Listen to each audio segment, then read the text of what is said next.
everybody. Welcome to MBK Lounge. I'm so glad you guys decided to tune in again today. I said again. Yeah, I'm glad you decided to tune in again today. I think we have a great show, but it's a little bit different. And I know you might be wondering, Greg, you always say this is going to be different, or this is going to be, no. This is different because you guys know that MBK Lounge is a show that was created for men by men and really trying to help us see all of who we can be. But in order for us to get there, we sometimes have to change things up. So you'll find out who my guest is in a moment. But the other day I was talking with my wife and we were having a conversation and she said something along the lines of men being one-dimensional. And of course that went over well. So we talked a little bit more and a little bit more. And she talked about how men do what they do and want what they want, but the do doesn't match the want. And to be quite honest, fellas, I actually ended up saying, fellas, what are we doing? And when I said, fellas, what are we doing? I said, Greg, you're in the fellas, what are you doing? Because you're doing this and you want that, but the two don't always work. So today, I don't know if you're going to walk away with, oh, these are the 2 or 3 things that I'll do based on what we talk about. I think today is about we need to face what we do, and then we could talk about what we can do different. That's why today the show is called Fellas, What Are We Doing? And as usual, I can't have that conversation by myself. And the reason why the show is different is because I actually have my wife on the show with me today. Guys, let's welcome in my wife, Lisa Nicholson. Hey, baby. Hey, how are you? I'm doing good, I think. It's early. Okay, all right. So I was surprised by the invite, but thank you. Well, I mean, listen, in order for us to be all that we can be, we have to be open to hearing what the topic is about and who it may come from. Okay. So before Lisa came on the show, I said she's going to be representing women in some ways. I don't know if it's going to be all women. Probably not. But she's been a woman her whole life. Yes. So I think that gives her some level of credibility to talk for women. But let's jump into it. So the other day, you said to me that men are one-dimensional. Talk a little bit about that concept. It's funny because when we were having that conversation, it really sparked just about relationships. Mm-hmm. So when I made this conversation, the statement, I was talking about relationships. Mm-hmm. And when I say that is because I've told you this in the past, we've had it in different scenarios that I think men work against their own best interests. And it's always interesting to me how I always say that if I ask a guy, and this is generality, yeah, she's not talking about me. It's a general thing. At least not yet. But I'm thinking if I ask a guy what will be the 3 most important things to them, I would think probably 2 of those things are going to be sex and money. I could be wrong, but I would think that they're probably up there. Sex and money. And money could be tied to power. It could be tied to influence. It could be tied to career, but it's going to be up there. Right. So now you play into a relationship and you go, okay, those are the 2 most important things to you, your top 3. But for some reason, especially when it comes to sex, you don't do anything to protect the one thing that you believe is the most important thing. So you're in this relationship, you have this woman and she's telling you all the things that she wants, all the things that she desires, all the things that she needs. And the things are simple. They're not, because here's the thing, women can be complicated because we're emotional. So your emotions, depending on who you're dealing with, the emotions can come from different scenarios. You and I are actually probably not very typical because I'm the person that's a little less sensitive. You're the more sensitive person in our relationship. So I can be the one that's a little more straightforward, but I get it. And because I think I come from that space of listening, I'm listening to you. But I think for men, you guys live in this space of, and it could just be how society nurtures men and how you grow up thinking, but you think you really don't have to do much in relationships to get much. So you know what I mean? And women are looking for somebody who's willing to do a little more, not just exist in the space of, I got a good job, I provide a home for you, you know, I show up every once in a while, I help out with the kids. But she's over there saying, but those things ain't gonna get you good sex. But you want good sex. Now she's gonna tell you how to get good sex, but you don't want to do that. And it could be the simplest thing. It could be her love languages, you know, take her to dinner. It could be that, you know, when she's tired, you recognize, hey, I got the kids tonight. And I'm talking about in the relationship space, because I think that most of us, men and women, want to be in relationships. But I question whether a lot of people are happy in them. There's a real big push for people, especially in the younger generation, not to be married. Why is that? Right. Why do we want to be in relationships, but we don't want to be in marital relationships? We don't want to be committed in that way. Why is that? So, okay, so you said a couple of things. You said a whole lot about I did, us. I'm sorry. No, but that's why I asked, fellas, what are we doing? Because we know what we want. And if what we're doing isn't getting us what we want, why don't we change?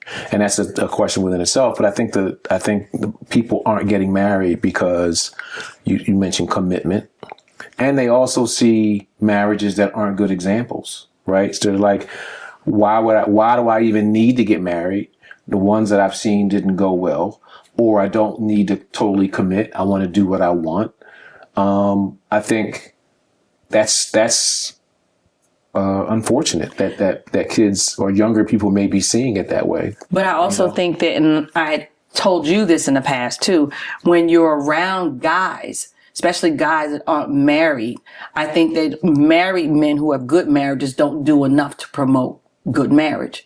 So there's no counterbalance to the person who grew up with no dad, or the person who grew up in a divorce situation, or their parents fought all the time. There's nothing to counterbalance that, because the guys who have good marriages, the guys just kind of sit there like this.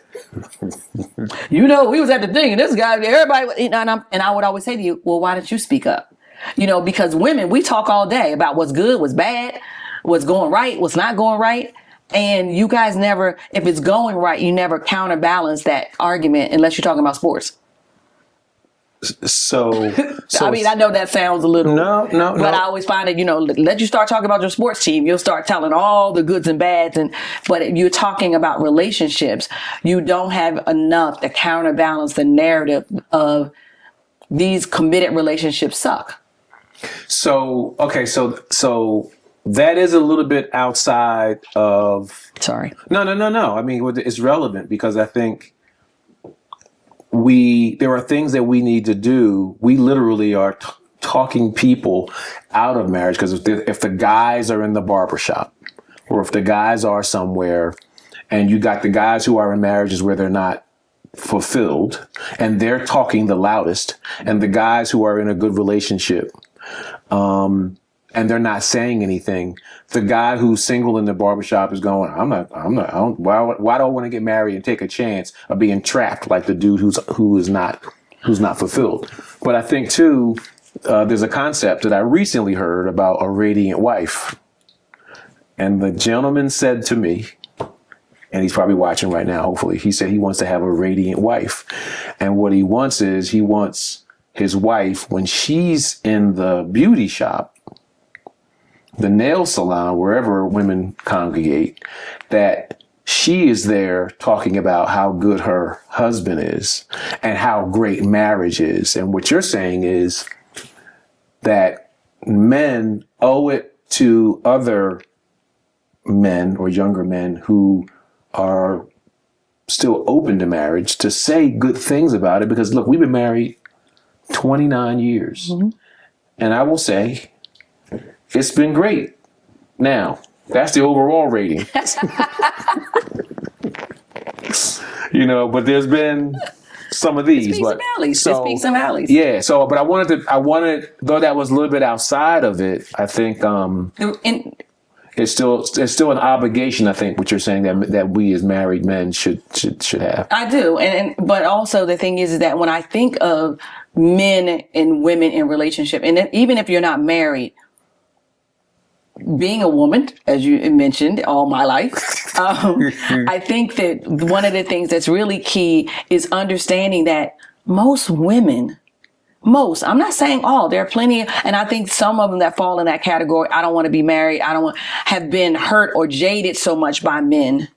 There's a whole movement now of women trying to go to women because they're so dissatisfied with men. The reality is that you guys have the ability to really have something beautiful in women if you paid attention.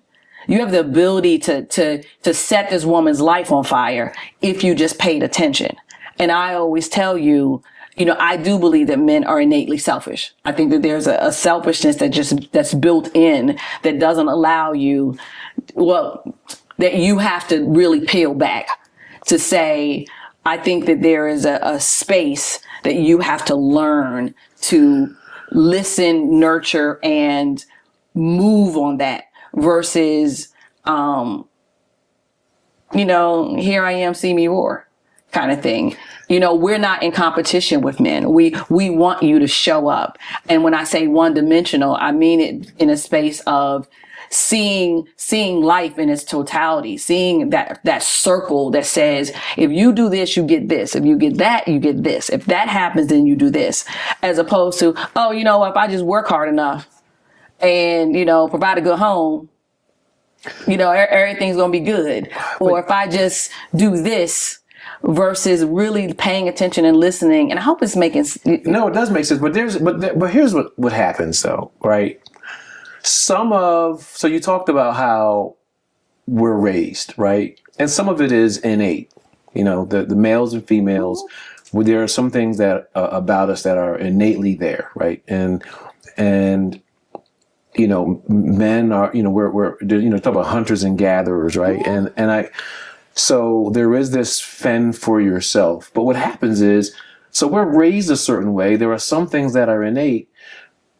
But the reality is that when you're dating someone, sometimes women kind of encourage the selfishness that they get later. Well, why is that?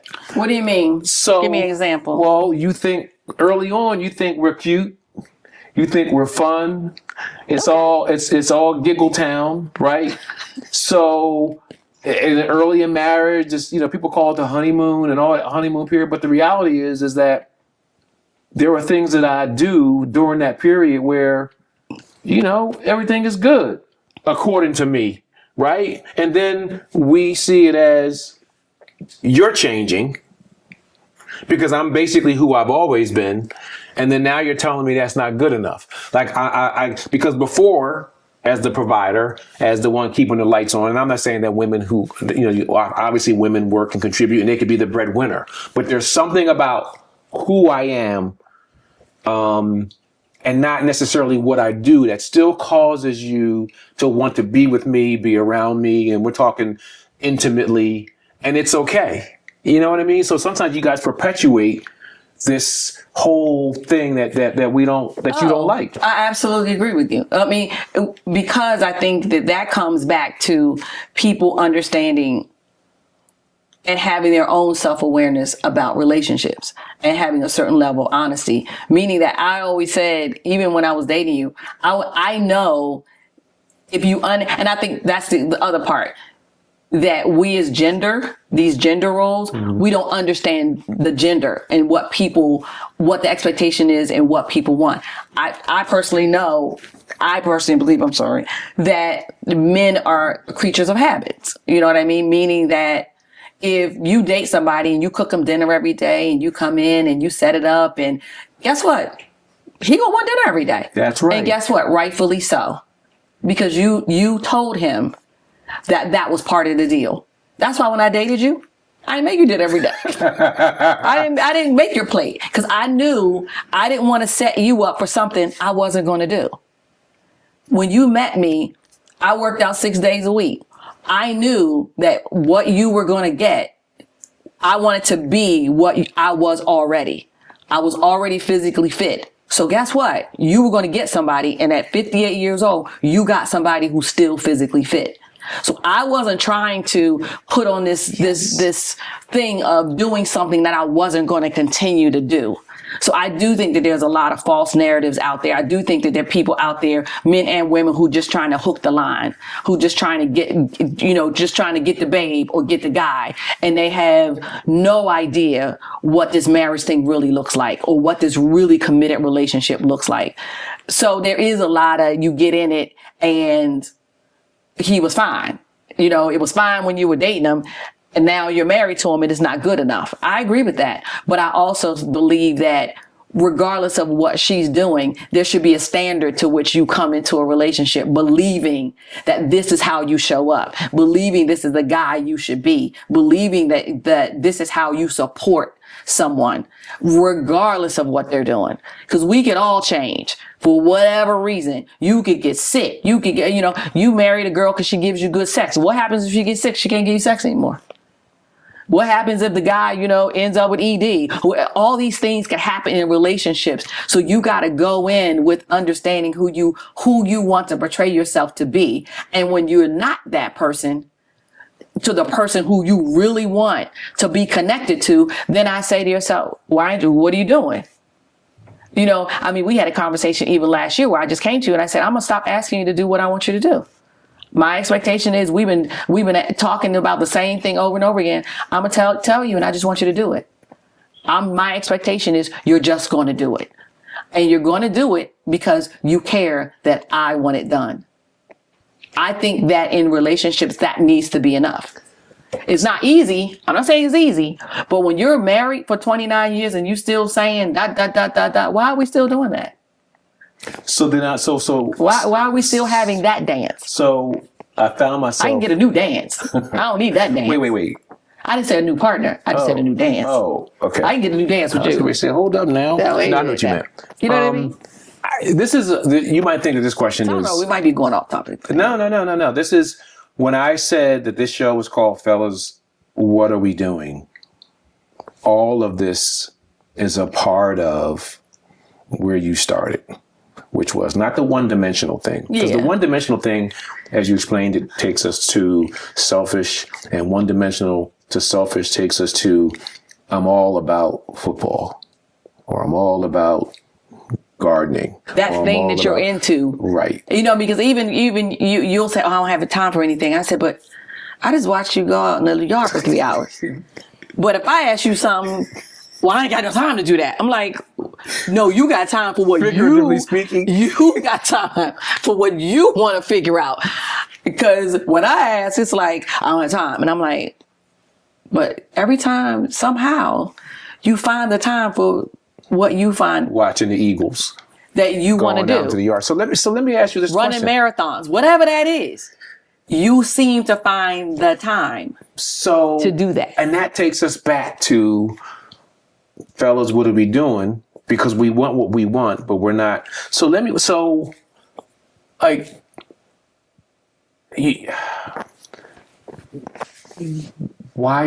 Why do you think, as the person who is married to a person who you have said clearly, you didn't say if you do this, you're going to get that, but clearly painted the path, painted the picture, told me what to do. Because the guys were, hey, fella, why do you think we just don't do it? I don't know if you want me to answer that. Okay, so you want to talk about me? I Can you keep it rated G? Yes. Okay. I just think or that PG is good enough. Oh, wait a second. Are you going to put it the whole? No. Okay. I think what it is that I'll use you an example, and because that's the only way I can say it through our relationship is that I just don't think you believed it. I remember the first time I told you I thought you were selfish, you literally died. You were like, me? What? Selfish? You just had this whole thing. And I was like, yeah, you are. But because you see yourself a certain way, you see yourself as agreeable, you see yourself as easy to get along with, you see yourself as kind, you see yourself as generous, you see yourself as making time. You're all those things and selfish. But because you couldn't see that, the selfish part of it, I had to give you examples of the things that you would go, oh. But that took you a while. That took you a while to see that those things, that all these things that you would do for other people, for some reason you couldn't. I was left to say, oh, you could work that out because I got to go over here and do this. Or I'm a little too busy to do that, so I'm going to do this. Or, you know what I mean? Yeah. You could carve out all this time, but and the thing was is that it wasn't ever about love. That was the thing. I think that for me, I knew I wasn't questioning your love, but I sometimes questioned your priorities. And I think when you have selfishness, that's how it comes out. It comes out in your priorities. It comes out in the things in your life that can wait for the other things that either are going to get you more money, more power, more recognition. But see, at home, it's home. You don't have to worry about the power. You don't have to worry about the record. Exactly. Taking things for granted. So, but it comes in as being selfish. You know, that taking for granted is selfishness. You're not even thinking about the other person because, oh, this allows me, that person will do this. And so the selfishness comes in is when somebody says something to you about it. And you go, what, me? I'm doing, oh, I'm not, I would never do that. Or somehow I can't do this, but I'll see you maneuver and do something else. It's funny because I remember it wasn't any one thing, but it was when I started to hear you. Yes, when you started to hear me. And it's funny because now that, I mean, I'm not perfect and I'm still working on it. You didn't have to say that fast. No, meaning that, but I'm not expecting perfection. Right. So that's never my. But I remember some of the episodes where I could see that I obviously hurt you because it wasn't like the first time that I made something else seem like it was more important. Mm-hmm. But I remember how you looked when I made you feel less important, and whether I was just not near you, not with you, walking away. I mean, just those kinds of, yeah, you know what I'm talking about. That's just one episode. Yes. Or one example where what you needed from me was simple. And if I just would have made you the priority, then that other thing or those other people would have been a lot less. Like they can wait, not you. And the thing is that, and it wasn't easy to get there. Well, the hard part was that I think that you didn't see your own ability to manage it all. You thought, and I think our situation is a little different from most because I was a stay-at-home mom for so long. Mm-hmm. So, being at home for 19 years with 3 kids, you had a built-in, she'll take care of that. I did. She'll take care of that. I did. She'll take care of that. I did. She'll take care of that. Whereas if I worked, it would have given you more the ability to see that you could have managed more. Right. You could have managed more. So when we started having the conversations of, well, I'm here, but your responsibility or your priority to do things in our home or with our family doesn't change because you've committed to this, and this. So I think that was harder for you because you always had a fallback. I was always the fallback. It was always going to get done. It was always, the kids were always going to be taken care of. They were always going to get where they needed to be. You always had a fallback so you could go do X, Y, and Z. Yeah. But it never allowed you to see in totality, you know what? All those years, I never got you work so hard, let me take a day off and take care of this. Or and that's where the selfishness came in, that you could never see, there was no empathy in the situation. There was no empathy in the situation. And I think that when you operate in that space where you're not able to empathize with what your partner, whoever that is, your wife, your girlfriend, whatever, when you don't have empathy for that, and the only thing you can see is your situation, what you're doing, what you have to do. And that's what I would get from you. You never saw my situation. You only saw your situation. Well, this is what I have to do. This is how I have to do this. Here's the thing. I can work. So this whole thing, we would have this conversation. You're like, well, it's my job to do such and such. I can work. You know what I mean? Mm-hmm. I was never beholden to you in that way. Right. So, it was a joint decision that we made for you not to work. Right. But here's the joke. The joke is when men say, well, I'm working, I got to work to keep such and such going. You ain't working for me.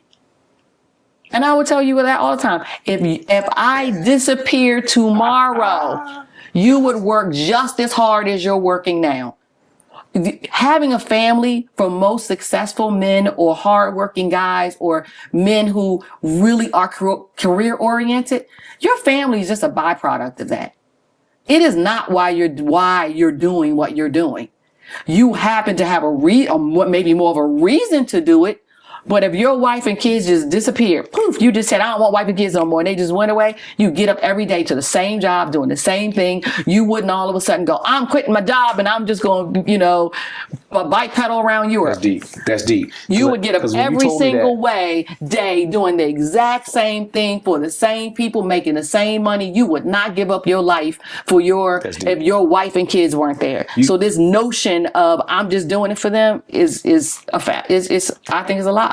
But it's a lie you tell yourself, because if you tell yourself that lie, it precludes you from doing other things. So I remember when you told me that. You looked at me like I was crazy. Well, it wasn't crazy. It was. But you got it. It was the truth. It was the truth. Because you ain't working for me. As much as we say, I do this to support my family and all that kind of stuff, and it's true. It is true. But when I think about the list of things that I gathered that get in the way of me getting one of the things that I say is important, one of them is allowing work or hobbies to take over.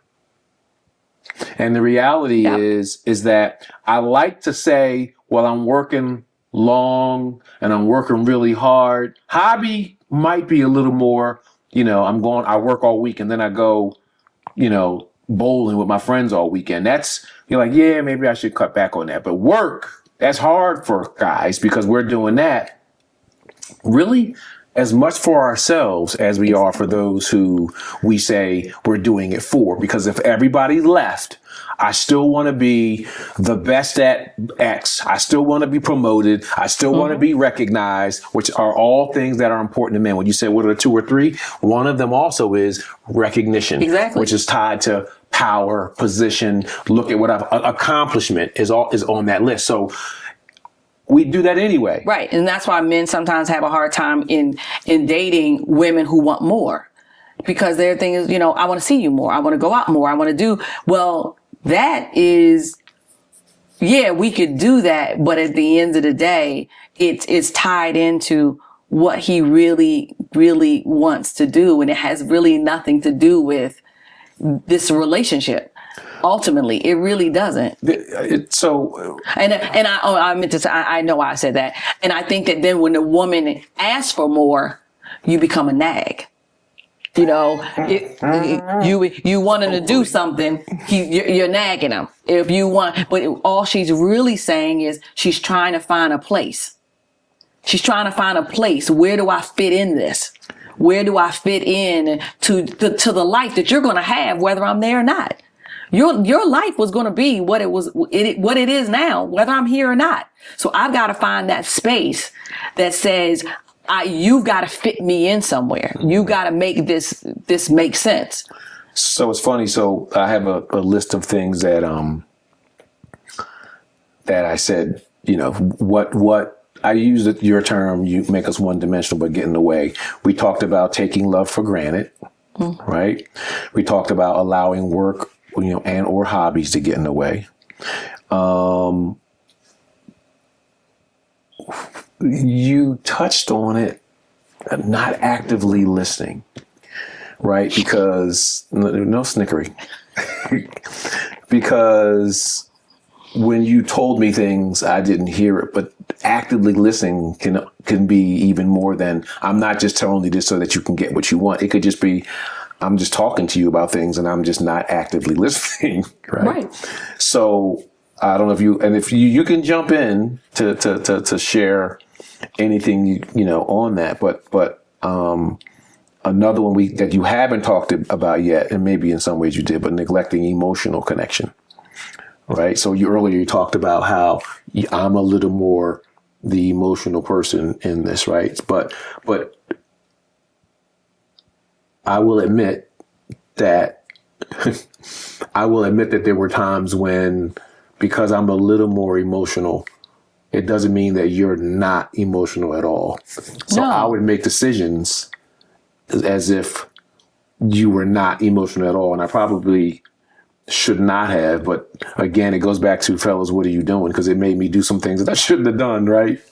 So, and you did talk about lack of empathy in stressful times. So it's funny how we're picking off some of the things that we don't do, that if we did it, it might help us get it, right? And the funny thing about it, I think that I always say men are very simple, and you guys are. I think that we are. I think that how you look at the world and maneuver in the world is a very simple place. And I think that women are a little more complicated, again, because of the emotional piece. And y'all, because of your simplicity, you can't always figure out what that emotion means. And I get it. And I think that sometimes we have to figure out as women how to learn to better communicate what that emotion is. And so that simplicity, because sometimes I'll be talking to you and it's like, whoosh, like deer in headlights. I'm like, what part of this aren't you understanding? Because you just don't get it. This show isn't supposed to be about me. You just don't get it. And I was like, okay, all right. But I just think that in its simplicity, you have to take those simple moments and digest them. So if you hear someone say, hey, I just need this, and it's a simple thing to do. If you know your person's love language is acts of service, figure out that one simple thing that's not going to drive you crazy, but that you could figure out. I mean, you don't have to go out and buy roses every week, or you don't have to, but it could be something as simple as, you like to wash cars, wash her car.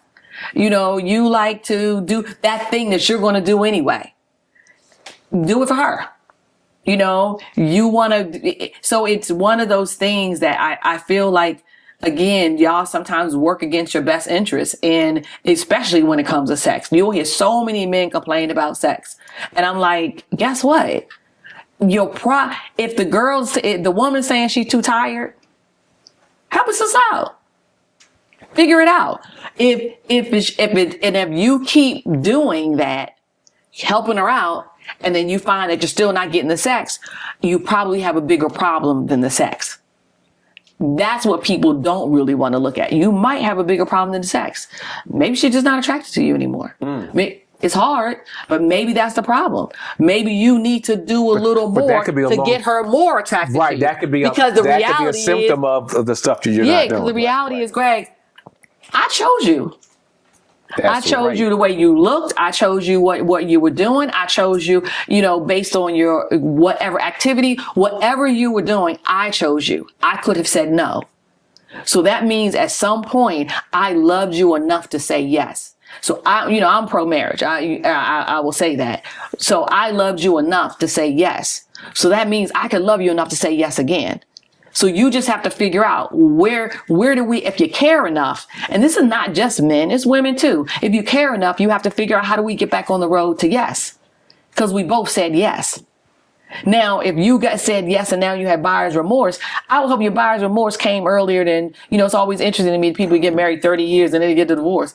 You ain't know, you had buyer's remorse for 30 years? Yeah. That's like crazy. Yeah. So I just say to myself, there's a road to get back to yes. So if she's not giving it to you, figure out what is it she really, really wants. Because guess what? If you were having sex before you got married, she was freely giving it to you then. So what were you doing?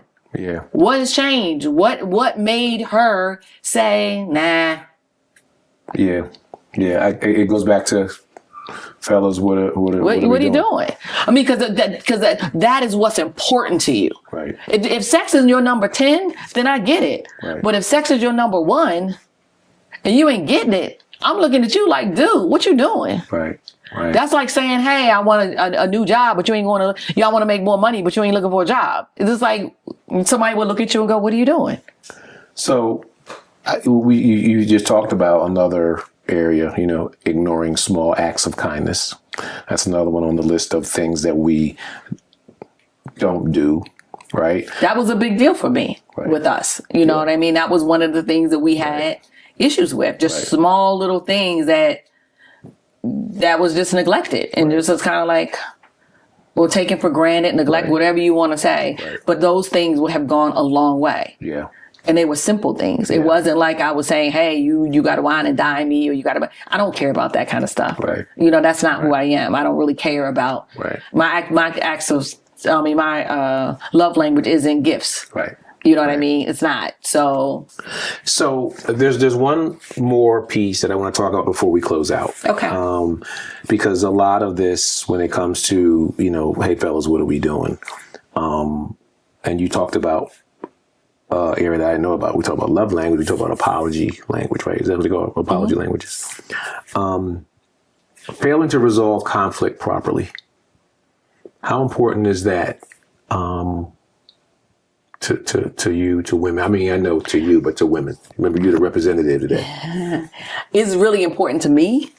I think that men and women, we have an overall, I think, problem with resolving conflict, because I think that conflict doesn't feel good and hard conversations don't feel good, and people want to feel good. We always want to feel good. We always want to believe that we're in a good space. So conflict doesn't feel right unless you're fighting. That's why people, I would always say to somebody, hey, you got a problem. Go talk to somebody when you're not fighting. Because then it's just a conversation. Because when you bring it up and you're fighting, nobody's listening. So you fight about it again, and you fight about it again, and you fight about it again. So a lot of times I even do it with you. I'll just come out of the blue. Hey, I had an issue with what you said, or 2 days ago, because now I'm in a place where you're not threatened by what I'm saying, and I'm not taken aback. But I think conflict is hard because people don't want to feel bad. They don't want to feel attacked. So you instantly get defensive. If you take conflict from a standpoint of, I'm saying this for us to be better, not to make you feel bad. We always come from this place where we don't want to take our own stuff. Sometimes you got to own your own stuff. Sometimes it is your fault. That people don't want to hear, it's your fault. Sometimes it is your fault. I was just talking to Dwight earlier. He said something. He said, right. I don't have anything else. Because I think your apology language is one of accountability. Yes, I'm a very big accountability person. So I was right. Yes, you were right. And I just learned about it. I don't like all the excuses. I'm like, you know what? You screwed up. I can take screw ups. I can take the conversation about, hey, I messed up, won't happen again. Cool. I don't need no song and dance. I don't need any. So I think when people come from a space of being really honest about conflict, you can solve a lot of it. because a lot of times it is just misunderstandings. It is just a miscue. I thought you were doing this and you thought you were doing that. And you're just, or guess what? We just have a different perspective about it. Right. And if we talk about our perspective, I always tell people, I don't like conflict. I just don't run from it. Because I don't think conflict is I know. You know, right. I know, you know, but I don't think conflict is good for anybody. I don't think anybody is comfortable in it. Right. I just don't run from it because I want my problem solved. Right. And That's my problem. I want the resolution. I want the problem It's potentially solved. the pathway to better. Yes. Yes. So listen, this show was called Fellas, What Are We Doing? And I feel like we've reached a spot where the guys have heard enough about things we need to think about. And I appreciate your willingness to come on and talk about it. I appreciate that you didn't throw me under the bus and back up and then go back over me again. I know that wasn't easy a few times, but I appreciate it. This was good. And so, I mean, I normally shake people's hands and all that, but I appreciate it. I appreciate you having me. Yeah. And yeah, you're good too. Yeah. I'll keep you around for 30 more. There you go.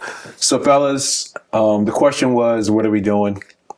Hopefully this conversation has helped you self-reflect. That's really what today was about. Is to get you to self-reflect, because I think at the end of the day, we talk about what we do to get it. And I don't know if that's necessarily the right word, to get it, because even that sounds selfish. I think really the way I want you to walk away is do things so that they want to do it. It's not about, I want to get it, because then it's more about you. You want them to want. And I think if you think about that, hopefully that will help you take some of the things that Lisa spoke about today. So, hey, thanks for tuning in. Hopefully this was very beneficial to you, and look forward to seeing you next time. Be blessed.